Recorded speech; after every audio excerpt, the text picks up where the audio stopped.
Welcome back everyone. Today we continue with the next part of this series called What If Future Gohan Was Never Killed by the Androids. Let's aim for 350 likes on this one. Also, don't forget to leave a comment letting me know if you've enjoyed the series so far. With that, let's begin.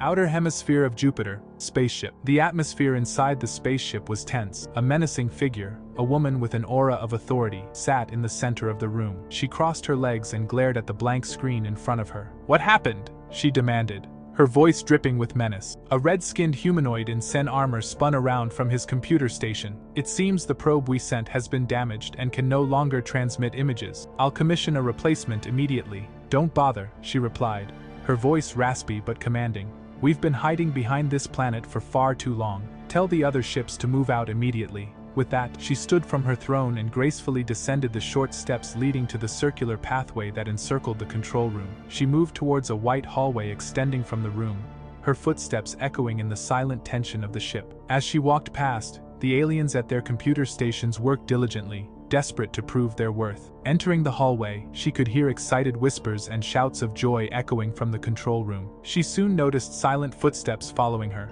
The figure caught up and spoke in a serious tone. "We have been waiting for months now. Why have you decided to strike now?" She chuckled at his seriousness. "Earth's greatest warriors are at their weakest. The new android is a surprise, but if he is fully mechanical as we assume, he should pose no problem. Sweeping over the planet with our forces now should be a breeze. This is the perfect time to strike." She caught sight of him nodding from the corner of her eye before he turned back towards the control room. A grin spread across her face as a short, blue, chubby alien came racing down the hallway towards her, a bright smile on his face. His Sen armor barely covered his fat belly. "Is it true that we're finally going to fight?" he asked, his excitement making his midsection jiggle. She thought, "Yeah, but you will probably be one of the first to die." Instead, she said, "Yeah, promising fighter. I look forward to watching you decimate cities while we are there." The alien's cheeks flushed with pleasure, forcing the queen to suppress a violent gag. "Thanks, Queen Cold. I pledge to do my best," he said before squeezing past her and racing towards the control room. Though she had no idea what business he had there, she knew that her sons and late husband would have been revolted by the casualness of the interaction. But she ruled her empire differently. She wouldn't kill her servants for a simple mistake, but that didn't mean she was a pushover. When someone displeased her enough to deserve death, she would have an elite ice djinn from her small team handle the issue, always making sure the death looked accidental and never her fault. While she missed the satisfaction of doing it herself, the practice kept her in a good light. There had never been a single revolution against her, and often, planets her forces took over surrendered peacefully due to her reputation as the first peaceful ice djinn. Or at least, that's what she told the aliens she allowed to live. How sad it is that there are so many weak aliens in the universe to be wiped out. It takes so long for my team to completely clear away a planet's inhabitants. That's what those Sens were for. They were meant for grunt work. Why my son nearly wiped them out is beyond me." She shook her head as she thought about it, turning the corner and heading towards the hallroom. "But at least I'll finally be able to purge Earth. I will not fail as my husband and sons did. I will not make the same mistakes. I will teach the Earthlings that no one can kill the Cold family." Gohan's eyes snapped open as he felt his bones begin to shift, his spine yanking itself back into position. The ability to operate and feel with his remaining limbs came flooding back to him. He gasped as this section of the healing process finished, replaced by the familiar sensation of his energy returning to him. His arm and legs shook from the strength now available. He took long breaths once the effects of the Senzu bean finally finished and stared up at the dull gray ceiling lit only by the flickering lights surrounding the room. He let his hand feel out the cool steel beneath him and realized that he was resting on what seemed like a hard metallic table. Moments later, he sat up with a confused expression as he recognized the interior building as Dr. Garrow's lab. Turning his head, he caught sight of Trunks stepping away to lean against a wall only a few feet away. The boy did his best to smile at Gohan to lighten the mood, but the blood coating his face and much of his torn and dirtied clothing created an opposite effect. "What happened?"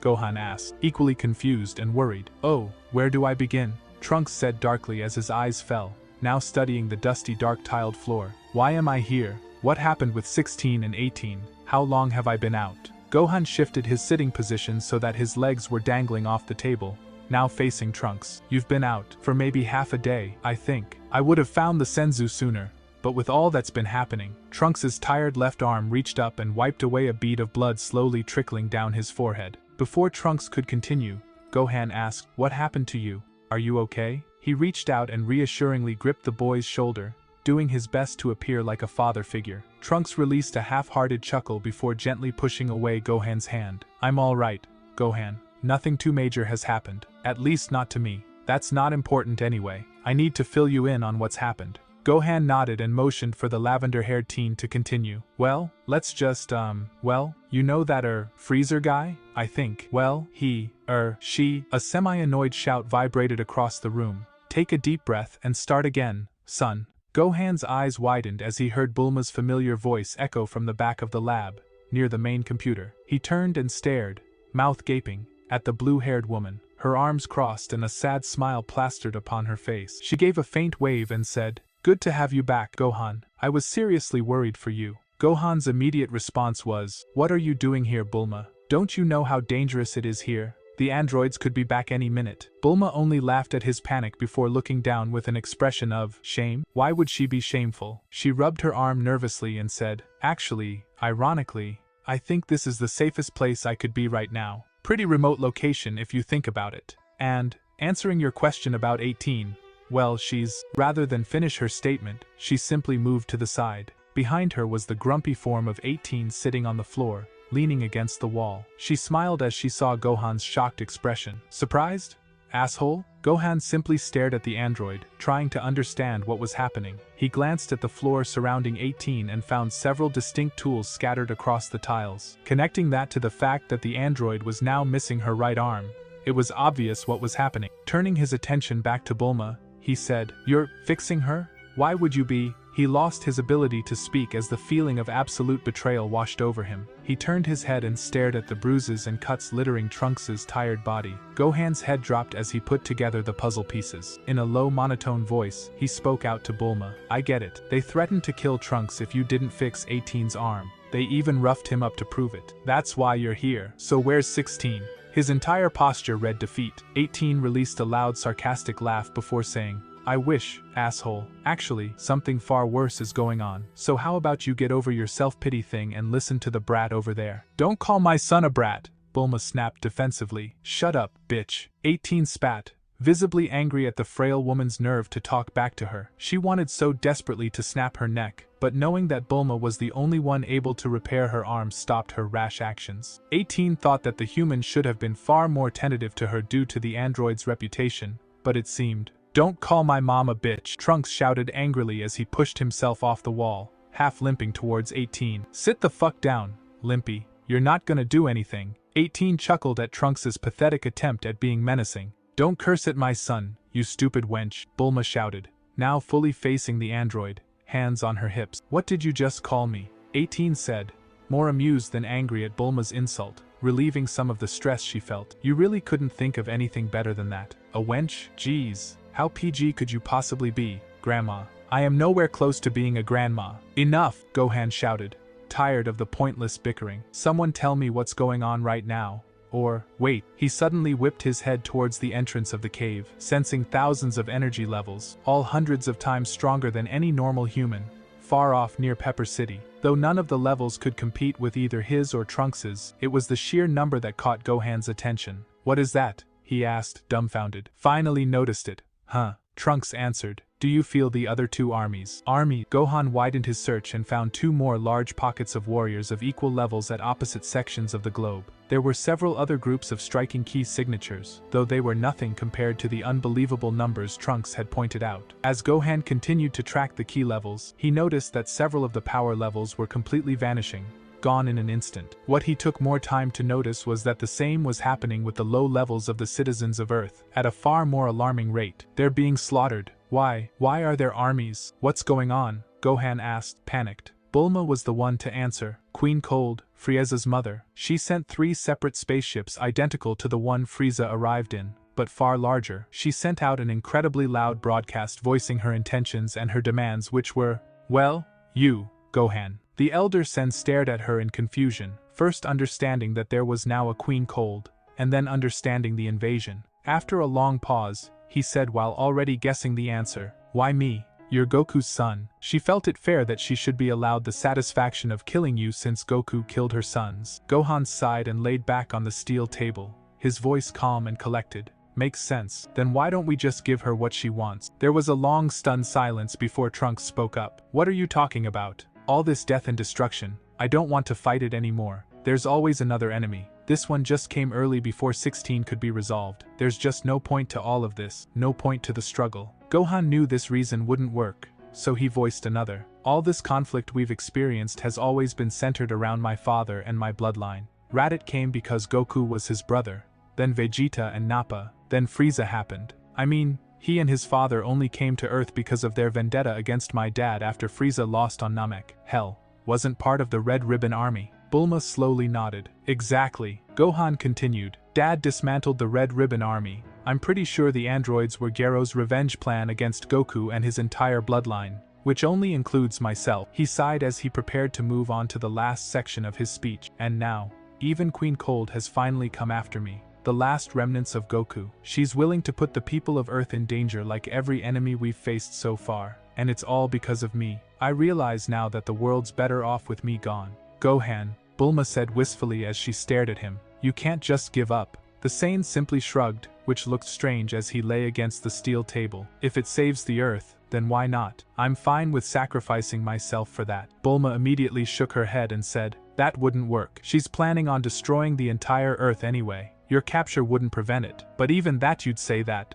Gohan quickly cut her words off, not wanting to dive into the deeper meaning of her words. Wait, then why did she even give commands? What was the point? Bulma took some time to answer as she mulled it over. She mentioned that anyone who was able to capture Son Gohan would be guaranteed a life after the Earth's demise. She didn't care for the size of the group who pulled it off. That makes no sense. Trunks suddenly jumped into the conversation. She must have known that the citizens of Earth would have no chance of taking you down. It wasn't about that, Trunks. She wanted to have the people of Earth turn on each other looking for me rather than join together to face this new threat. I'm sure there's mass panic and mayhem out there. And not just from the aliens. Gohan slowly rose to a sitting position again, this time slouched and staring at the floor. Are you kidding me? 18 shouted angrily. Gohan lifted his head only enough to catch sight of 18 pushing herself to her feet. What do you want, murderer? He asked sternly. You're meaning to tell me that after all these years, after all this resistance against me and my brother, now is the time you were about to give up, because of some alien witch that's weaker than my boot. 18's voice rose as she stomped towards the half-Saiyan.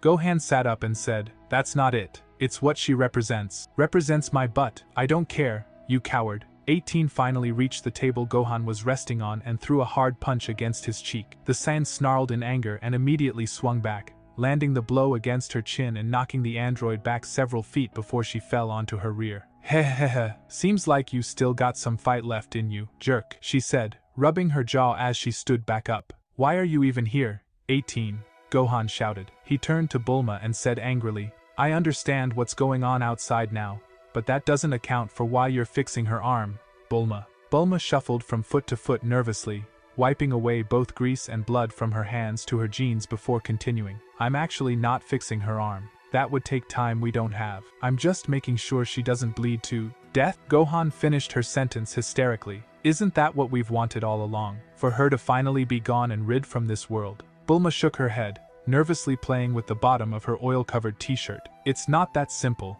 Gohan. I think it is, the angry Sen said menacingly, standing from the table and walking over to 18. He placed a fully charged Masenko to her chest, the quick and fluent movement leaving the android in stunned shock, unable to react. Gohan glared into the panicked eyes of 18 before whispering darkly, give me a single reason why I shouldn't kill you. We can't bring back anyone who's killed in the invasion, Bulma screamed. Gohan blinked a few times before turning to the scientist and asking, what the hell does that have to do with anything? We hardly have anyone fighting out there other than the androids, and even they aren't able to stop the hundreds of casualties. At least that's what Trunks has told me. Anyway, we need as many fighters as we can get. That includes her. Gohan repeated the sentence repeatedly for several seconds before saying, androids? There's more than just this one and 16. Trunks spoke up quietly. Yeah, there's 3 more now. The elder Sen dropped his hand as the boy's words reached his ears, the charged Masenko dissipating from his fingers. 3 more androids, he repeated before slumping against the metal wall to his left. He continued to repeat the words as he slowly slid down the wall and sat down,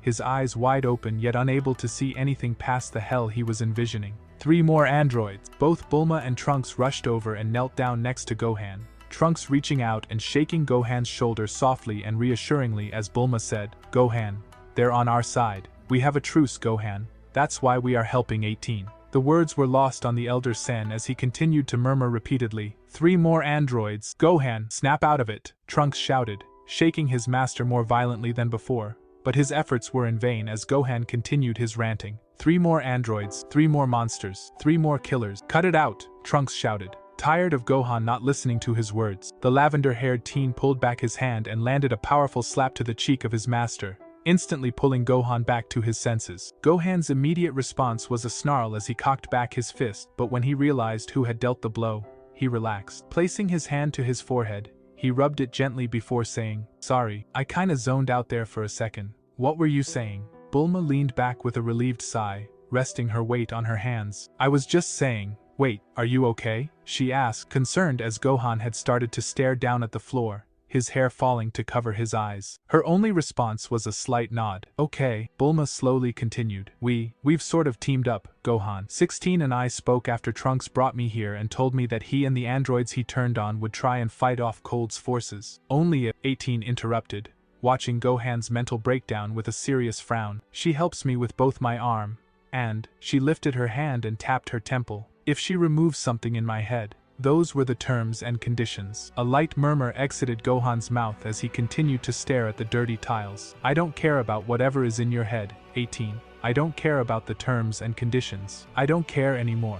As the depressing thought passed through his mind, he began to recall what he did actually care about, what he still cherished. For a long time, he stumbled upon nothing. He couldn't find anything he truly cared for anymore. He stared at the blank emptiness of his mind as he questioned why he had continued on for so long against such a hopeless fight. Why have I struggled for so long? Any other person would have given up by now. In the beginning, I know my main drive had been to save the innocent people of Earth, but after so long of failing that goal, I can't even pretend that I still feel the same anger as before. He continued to draw a blank as he searched his mind for something to get him back to his feet, a reason to drive away Queen Cold's forces, to prepare himself for the inevitable battle that would follow against 16.